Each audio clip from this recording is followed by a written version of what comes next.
안녕하십니까. 저는 마산 회원도장 소속의 남지 포교소에서 신앙하고 있는 교무정감 조우승입니다.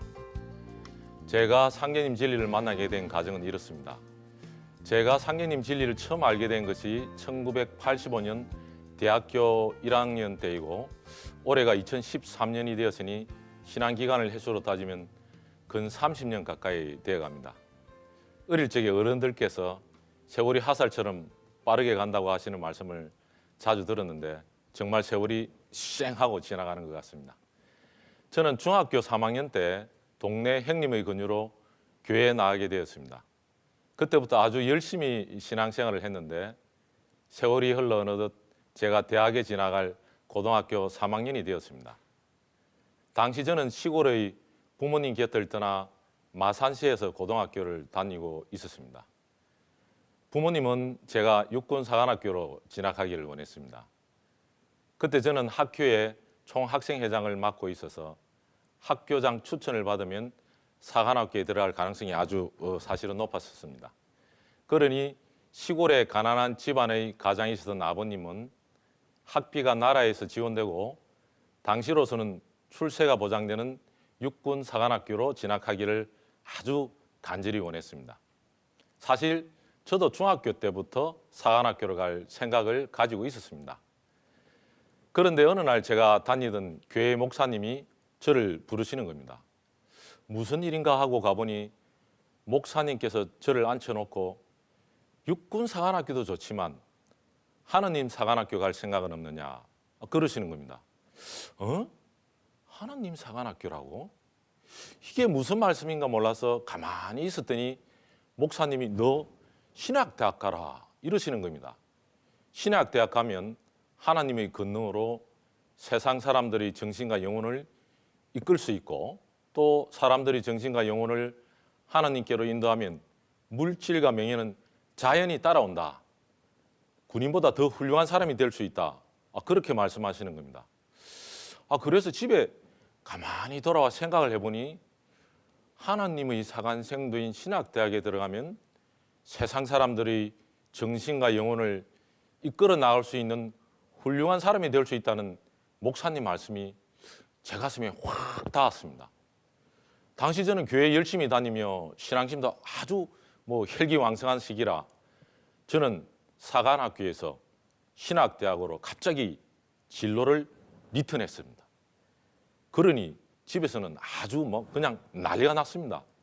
제가 갑자기 육군사관학교에서 신학대학 가겠다고 고집을 부리니 아버님은 자식 잘못 키웠다고 매일 한탄하시며 술을 드시고 삼촌 중 한 분은 철학관에 가보니 너 사관학교 들어가면은 장군 된다더라고 살살 꼬시고 또 심지어 저 멀리 부산에 계시는 큰집 숙부님까지 오셔가지고 사관학교 가라고 해유를 하셨습니다.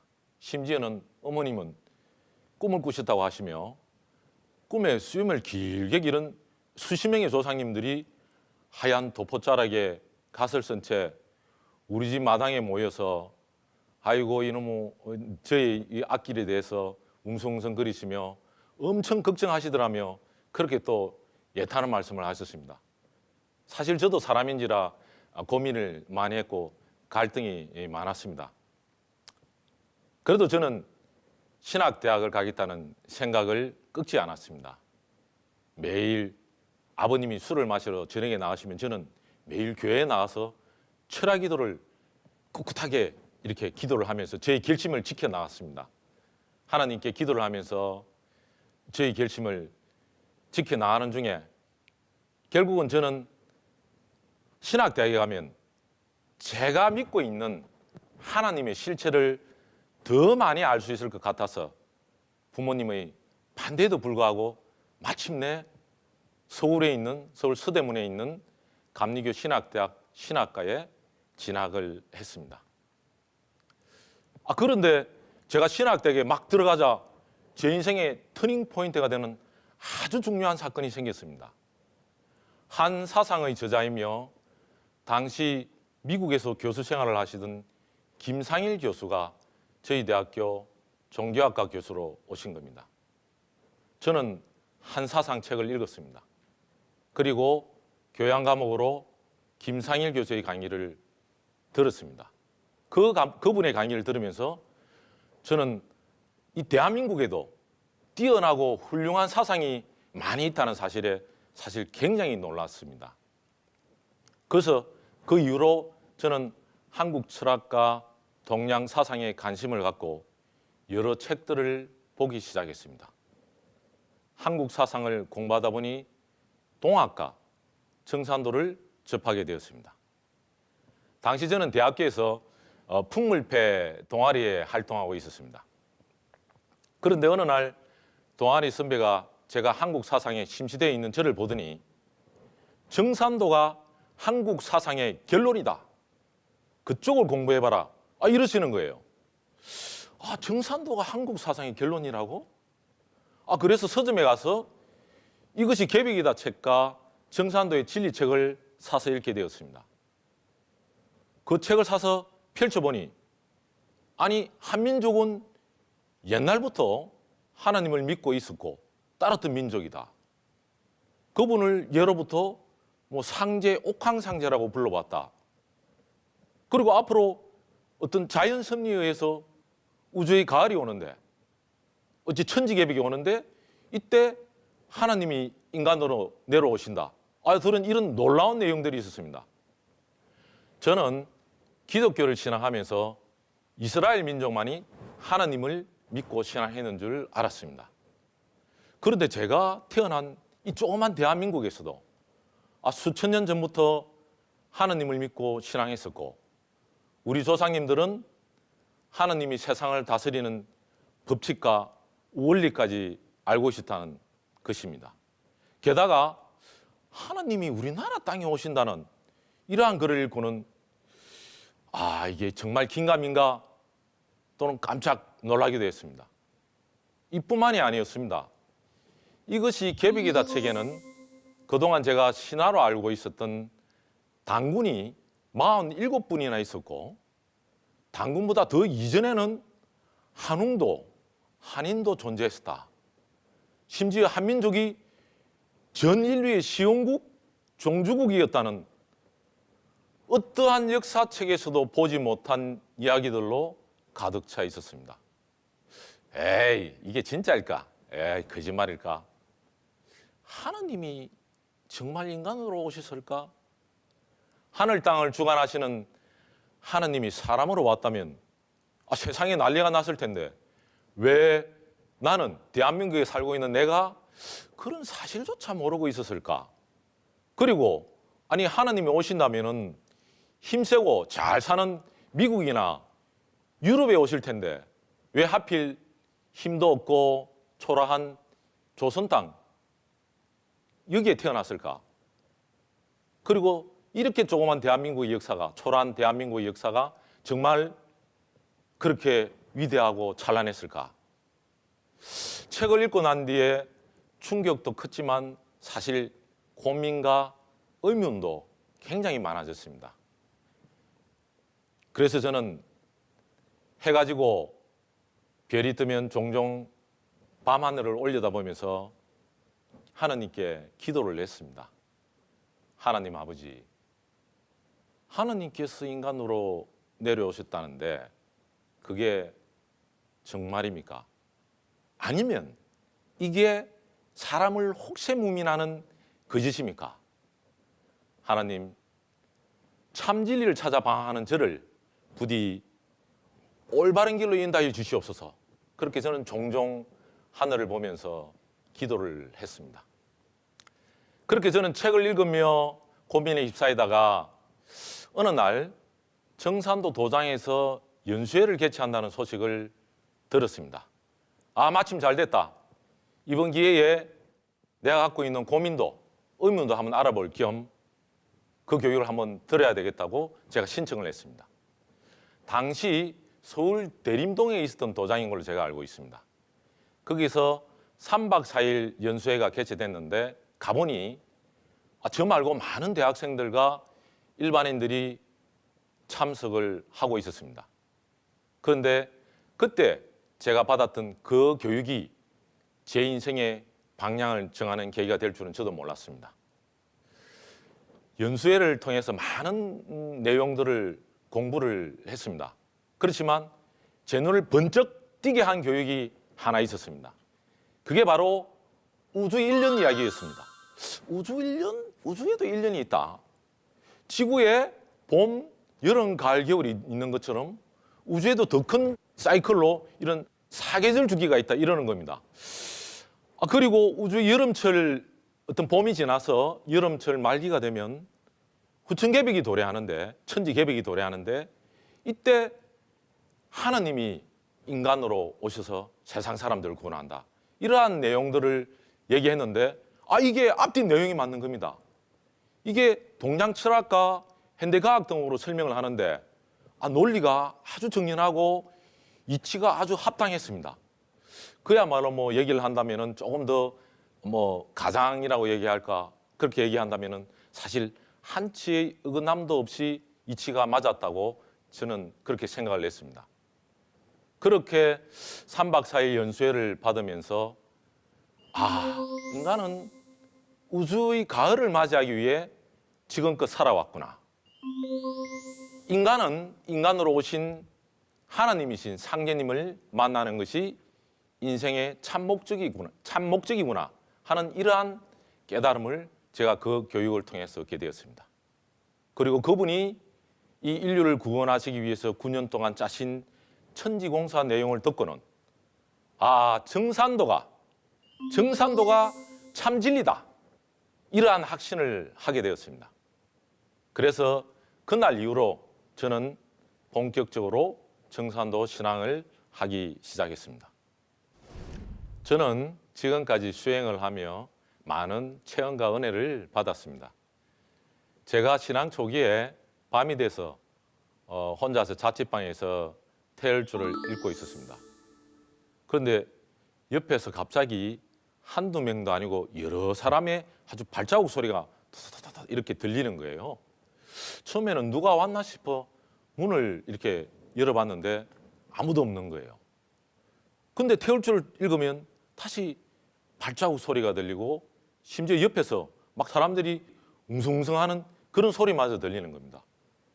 아니 주위에 둘러보면 사람은 아무도 없는데 발자국 소리는 드드득 들리고 사람들이 웅성웅성거리는 사람 소리가 막 들리니 밤에 겁이 덜컥 나는 거예요. 갑자기 머리가 쭈삣 서기도 그러한 경험도 했습니다.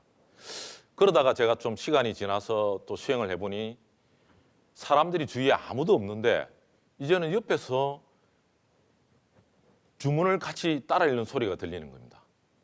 여자 소리도 들리고 남자 소리도 들리는 거예요. 처음에는 신기하기도 하고 급도 조금 낮지만은 귀를 쫑긋해서 어떤 소리가 들리나 이렇게 듣기도 했는데 옆에서 자꾸 제가 주문을 읽는데 따라 읽으니까 제가 집중이 안 되는 거예요. 그래서 속으로 그 참 좀 시끄러우니까 좀 조용히 좀 합시다. 이렇게 마음으로 뚝 생각하면은 또 그치는 거예요. 그러한 경험도 좀 하기도 했고 그러다가 나중에는 제가 수행을 하면은 저희들이 이게 청수그릇에 깔끔하게 이게 물을 담고 이렇게 수행을 하는데 거기서 아무도 없는데 물소리가 이렇게 쪼르륵 쪼르륵 들리는 거예요. 처음에는 뭐 물 따르는 주전자처럼 컵에 물을 따르는 것처럼 쪼르륵 쪼르륵 이런 정도로 들리다가 어떤 때는 폭포수가 쏟아지는 소리처럼 막 가르릉 가르릉 하는 이런 막 물이 엄청나게 쏟아지는 소리가 들리는 거예요. 그래서 제가 깜짝 놀라서 이렇게 눈을 뜨고 이렇게 살펴보면은 아무도 없어요. 그런 경험도 제가 했고 또 어떤 때는 앉아서 수행을 하고 있으면은 저 한 몇백 미터 멀리에서 남들이 이렇게 대화하는 소리가 막 제 귀에 들려요. 가까이에서 대화하는 것처럼. 그리고 저 멀리에 있는 그 산에 아름다운 꽃이 있는데 그 산의 꽃 냄새가 굉장히 몇백 미터 떨어지는 제 코에도 맡아지는 거예요. 그러한 체험도 했고 또 정산도에서는 허물을 뉘우치고 참여하는 그런 기도를 많이 하는데 제가 허물을 뉘우치고 참여하면서 태열주 수행을 하다가 어떤 날에는 가슴이 제가 착 벌어지는 그러한 느낌이 들면서 아주 온몸을 평화로운 기운이 저를 싹 이렇게 감싸는 거예요. 영화 매트릭스 보신 분들은 혹시 알겠지만은 영화 매트릭스 보면 갑자기 비가 오는데 빗물이 그냥 제자리에서 딱 멈추잖아요. 아니 그러한 일시적인 어떤 느낌, 그런 느낌이 드는 거예요. 그러면서 순간 제 아무 잡생각도 안 나고 아주 마음이 평화로워지는 거예요. 그렇게 며칠간 제 온몸을 평화로운 기운이 감싸고 제 주변도 평화로운 기운이 감싸는 그러한 경험을 제가 하기도 했습니다. 그리고 또 태상정도사님께서 내려주신 저희들은 도공수행을 하는데 도공수행은 한 5분, 10분만 해도 제 몸이 굉장히 피곤해 찌들어 있어도 금방 이 몸이 아주 새롭게 변화되는 거예요. 도공을 시작하면은 손과 발에서 제 나쁜 기운들이 막 빠져나가요. 제가 그걸 느낄 수가 있을 정도로 그렇게 막 빠져나가는 거예요. 그리고 아주 제가 몸에 스트레스가 많이 쌓이고 피로가 누적되어서 아주 독하고 나쁜 기운이 제 몸에서 빠져나갈 때는 손과 발에서 아주 전기 스파크가 팍 일어나듯이 아주 찌릿한 느낌이 확 와요. 그때는 제가 도공하면서 깜짝 이렇게 놀랍니다. 그러면서 그러한 기운이 빠져나가면서 저희 머리가 맑아지고 몸과 마음이 아주 가뿐해지는 그러한 체험을 하기도 했습니다. 물론 그러한 체험을 지금도 하기도 합니다. 저는 제가 좋아하는 상제님 성구 말씀이 있습니다. 저는 세상의 모든 사람들이 다 같이 잘 먹고 잘 입고 잘 살았으면 하는 그러한 바람을 갖고 있습니다. 우리가 사는 세상이 다 같이 행복하게 살아가는 자비와 사랑이 넘치는 그런 좋은 사회, 아름다운 세상이 되었으면 하는 그런 마음을 갖고 있습니다. 그래서 저는 2편 65장의 상제님 말씀을 아주 좋아합니다. 한번 제가 읽어보겠습니다. 상제님께서 말씀하시기를 나는 타고난 모습대로 소탈하게 살 것을 주장하나 묵은 하늘은 겉으로 꾸미기를 좋아하고 나는 의례가 간소하기를 주장하나 묵은 하늘은 예절이 번잡하고 나는 웃고 기쁘게 대하기를 주장하나 묵은 하늘은 위엄을 주장하느니라. 나는 다정하기를 주장하나 묵은 하늘은 정숙하고 점잖은 것을 높이고 나는 진실하기를 주장하나 묵은 하늘은 허장성세를 세우고 나는 하락하기를 주장하나 묵은 하늘은 싸워 이기기를 주장하느니라. 앞 세상에는 신분과 직업의 기천이 없어 천하는 대동세계가 되고 모든 일에 신명이 수정들어 이루어지며 따뜻한 정과 의로움이 충만하고 자비와 사랑이 넘치리라. 묵은 하늘은 이것을 일러 상놈의 세상이라 하였느니라 하시니라. 상령님께서 앞으로 오는 새 하늘은 신분의 기천이 없고 서로 의롭고 진실되고 정과 웃음, 기쁨이 넘치고 따뜻한 정이 흐르고 서로 다투고 싸우기보다는 화합하고 자비와 사랑이 넘치는 대동 세상이라고 말씀하셨습니다. 사람이라면 누구나 이런 세상을 원할 텐데요.